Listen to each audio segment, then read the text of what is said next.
বিনাকে তাহসিনের room থেকে বের হয়ে আসতে মাহি দেখে ফেলে। তারপর সে দৌড়ে তাহসিনের রুমে যায়, যে দেখে তাহসিন এখনো সেই চেয়ারেই বসে রয়েছে আর মিটমিট করে হাসছে। সে তাহসিনের কাছে যেয়ে বলে, তাহসিন এখন চলো, আমাকে ঘুরতে নিয়ে চলো, আমি আর পারছি না। তাহসিন মাহির দিকে একটু বিরক্ত হয়ে তাকিয়ে বলে, কি পারতেছিস নে, আমার মাথা খাতি? শুন মাহি, এখন আমি হতেছে একটা জরুরি কাজে বের হব, বেশি ঘ্যান ঘ্যান করবি না। আর বড় মামাকে বইল দিব, বড় মামাকে বইল দিব বলবি না। বড় শাশিরে বইলে তোর একেবারে টাইট দিয়ে দিমুনি। তাহসিন এই কথা বলে রুম থেকে বেরিয়ে গেল, আর মাই সেখানেই দাঁড়িয়ে পুরন কথা মনে করতে ব্যস্ত। একবার তাহসিন কোনো একটা মেয়ের সাথে তার স্কুলে কোনো প্রজেক্টে ছিল। সেই প্রজেক্টে সেই মেয়েকে সহ্য করতে না পেরে মাহি তাদের প্রজেক্ট রিপোর্ট ছিঁড়ে ফেলেছিল।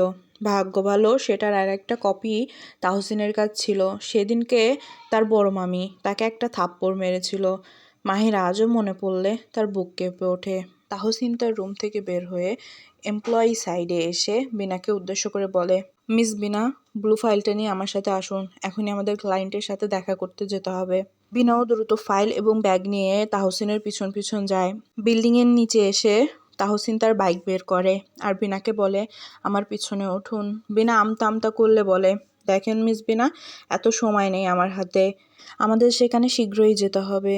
যদি আমরা দেরি করি আর ক্লায়েন্ট এসে আমাদের না পায়, তাহলে এই প্রজেক্টটা আমাদের হাত থেকে চলে যাবে।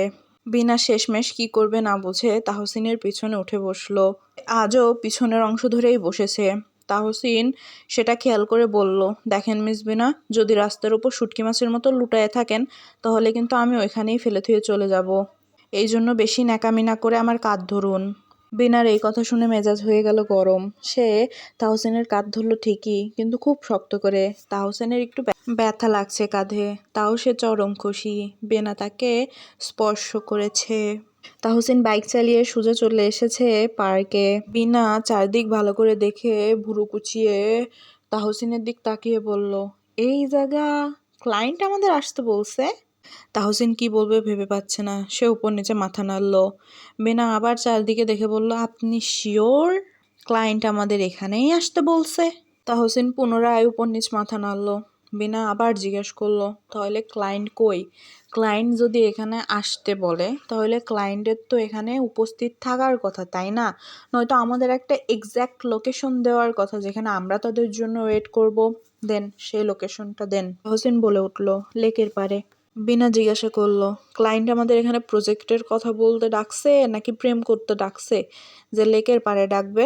তাহসিন এমন ভাব করলো যে সে কিছুই জানে না। বিনা ধীর পায়ে হাঁটা শুরু করলো লেকের দিকে। তাহসিনও তার পিছনে হাঁটছে।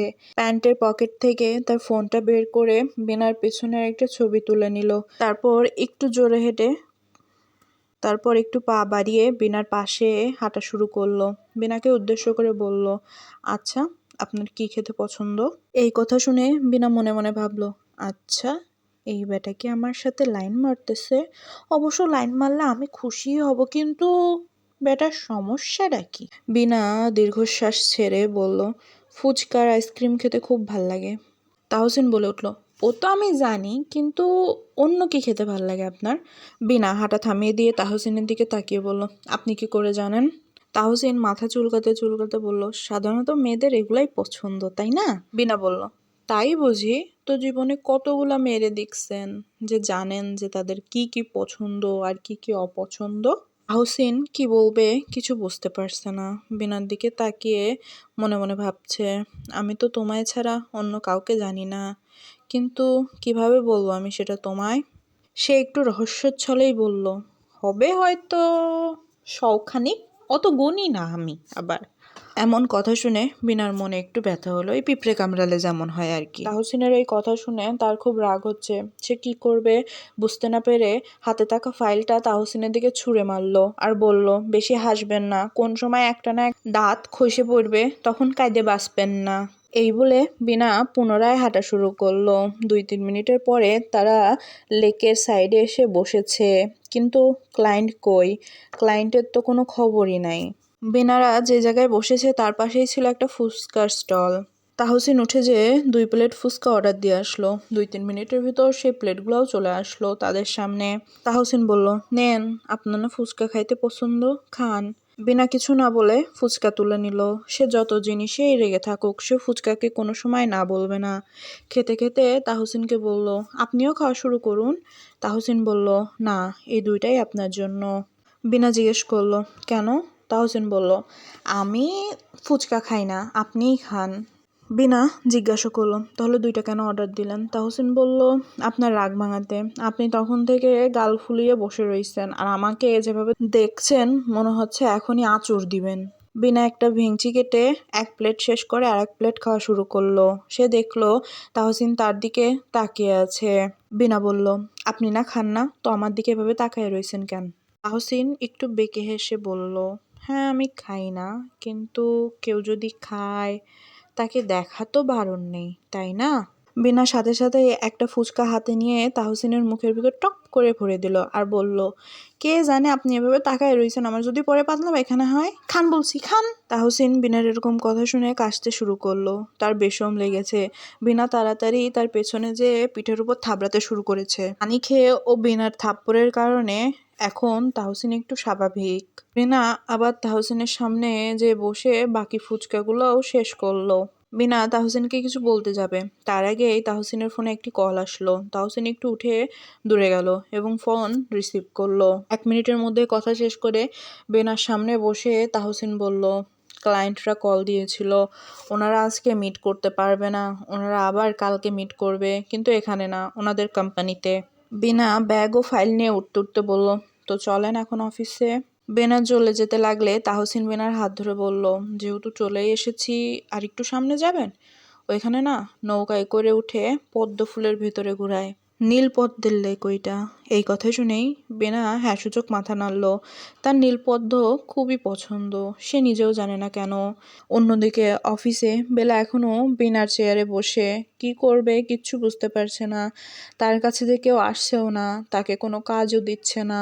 সে তার ব্যাগ থেকে একটি মেহেন্দির কোণ বের করলো এবং হাতে দেওয়া শুরু করলো।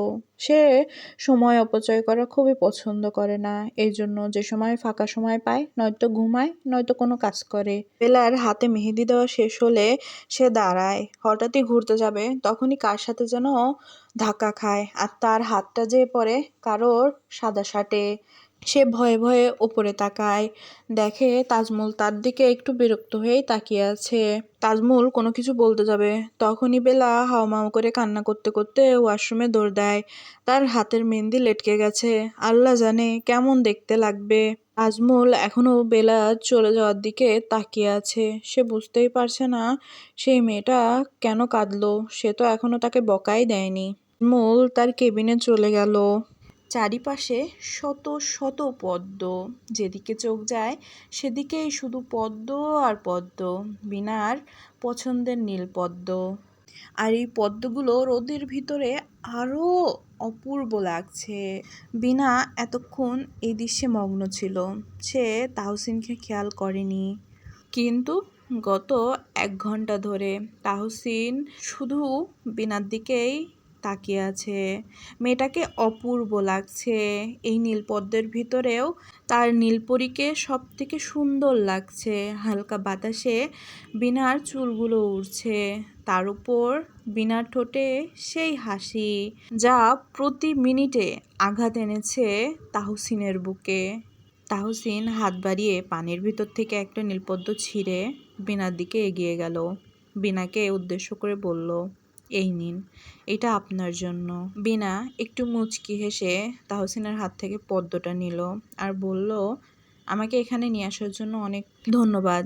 আপনি যদি এখানে আমায় না নিয়ে আসতেন তাহলে হয়তো জানতাম না আমার এই অপছন্দের কোলাহলের ঢাকার ভিতরে এত সুন্দর একটি স্থান আছে। তারা আরও ঘণ্টাখানিক সেখানে ঘুরল। তারপর তাহসিন তার বাইকে করে বেনাকে তার ম্যাসের সামনে দিয়ে আসলো। সে আর অফিসে ফেরত যায়নি, সে সোজাসুজি তার বাড়ি চলে এসেছে। বাইকটা পার্ক করে যেই মেন গেট দিয়ে ঢুকেছে, সাথে সাথেই একটা থাপ্পড় তার গালের উপর পড়ল। সে তুলে দেখলো তার বাবা শেখ মাহমুদুল হাসান তাকে চড় মেরেছে। সে দীর্ঘ একটা শ্বাস ফেললো আর জিজ্ঞাসা করলো, আমাকে থাপ্পড় মারার কারণটা কি আমি জানতে পারি? ছেলের এই কথা শুনে মাহমুদুল হাসান রেগে গিয়ে চিল্লাতে চিল্লাতে বলল, আমার কারণ জানতে চাও তুমি? কেন কেন তুমি মাহিকে সবার সামনে অপমান করেছো অফিসে? তাহসিন সারা ঘরে চোখ বুলালো, দেখলো মাহি সিঁড়ির এক কোণে এমনভাবে দাঁড়িয়ে আছে সে যেন কিছুই করেনি। তাহসিন একটু দ্রুত পাই মাহির সামনে যে মাহির গালেও একটা থাপ্পড় বসিয়ে দিল আর চিল্লাতে চিল্লাতে সবার সামনে বলল, তুই আমার জীবন ধ্বংস করে দিয়েছিস, আর কি চাস তুই? আর কতটা কষ্ট দিবি আমায়? তাহসিন ঘাড় ঘুরিয়ে দেখলো তার বাবা, চাচা, কাকু এবং ফুপু মুখ বিষ করে দাঁড়িয়ে রয়েছে। মাহিকে থাপ্পড় মারার বিষয়টা তাদের কারোরই পছন্দ হয়নি। তাদের পছন্দ হোক বা না হোক, তাহসিন আর সহ্য করতে পারছে না। যে বাবা গত 25 বছরেও ছেলের গায়ে কোনো সময় হাত দেননি, সে আজকে শুধুমাত্র মাহির জন্য তার ছেলেকে মারলো। কেন? সে নাকি মাহিকে অপমান করেছে অফিসে, কিন্তু সেরকম কিছুই তো হয়নি। তাহসিন রাগ চাপার চেষ্টা করছে, কিন্তু আজ যেন রাগ তার বাধা মানছে না। সে রেহেনা বেগমকে উদ্দেশ্য করে বলল, মা, আমি আর এই বাড়ি ফিরবো না, আমি আজ আমার জিনিসপত্র নিয়ে চলে যাব। সে তার বাবার দিকে তাকিয়ে বলল, ভয় পাবেন না, আপনাদের দেওয়া কোনো জিনিস নিব না, আমার কষ্টে করা কয়েকটা জিনিসই নিব। সে মাহির দিকে ঘুরে বলল, তোকে যদি আমি আমার জীবনে আবার কোনো সময় দেখেছি, বিশ্বাস কর সেদিনকে যে আমি কি করব আমি নিজেও জানি না। তুই আমার সামনে আর আসিস না। তাহসিন তার রুমে চলে গেল। সে দ্রুত লাগেজ গুছাচ্ছে। তার মা ছেলেকে শান্ত করতে ব্যস্ত। তিনিও চোখের পানি ছাড়ছেন আর বলছেন, যাইস না বাবা, আমাদের ছেড়ে যাইস না। তাহসিন মায়ের 2 হাত চেপে বলল, মা, তুমি এভাবে কেঁদো না। তুমি যখনই আমায় কল দিবে আমি চলে আসব, কিন্তু এই বাড়িতে আমি আর থাকবো না। এদের এত জ্বালা আমার আর সহ্য হয় না।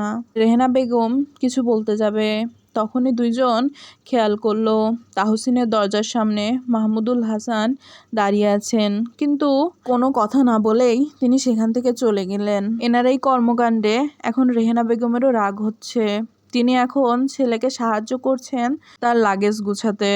রেহেনা বেগম ফিসফিস করে ছেলেকে জিজ্ঞাসা করলো, কই থাকবি তুই? তাহসিন উত্তর দিল, চিন্তা করো না মা, আমি তাজমুলের ফ্ল্যাটে উঠব। ওর মা বাবা তো দেশে নেই, ওনারা যে কয়দিন দেশে আসবেন না আমি ওর সাথেই থাকবো। তুমি চিন্তা করো না মা, আমি ভালোই থাকবো। আর শুধু অপেক্ষা করো, যেদিন আমার বাড়ি শেষ হবে সেদিনকে তোমায় আর বনুকে এই বাড়ি থেকে নিয়ে যাব আমার বাড়িতে। রোহেনা বেগম হেসে বলল, তুই শুধু আমাদের নিয়ে যাবি? তোর ভাই? আমি মেসে থাকি তো, এই জন্য আমার কি ভয়েস ওভার করা অনেক কষ্ট হয়ে যায়। রুমে রুমমেটরা থাকে, তাদের সামনে এভাবে গল্প বলতে গেলে তাদের ডিস্টার্ব হবে, তাদের ডিস্টার্ব করলে আবার সমস্যা। আমি জানি হয়তো আমার গল্প সবার পছন্দ হচ্ছে না, কিন্তু যেহেতু এটা আমার প্রথমবার আমি এইভাবে গল্প লিখছি বা সেটা ভয়েস ওভার করছি, সব কিছুই আমার কাছে নতুন, তাই আমার সাথে একটু ধৈর্য ধরেন। আচ্ছা, যাই হোক, যদি ভিডিও ভাল লাগে তাহলে লাইক করেন, কমেন্ট করেন আর সাবস্ক্রাইব করতে ভুলেন না, কারণ নতুন নতুন গল্প আসবে। আর হ্যাঁ, দ্রুত আরেকটা গল্পও আসবে।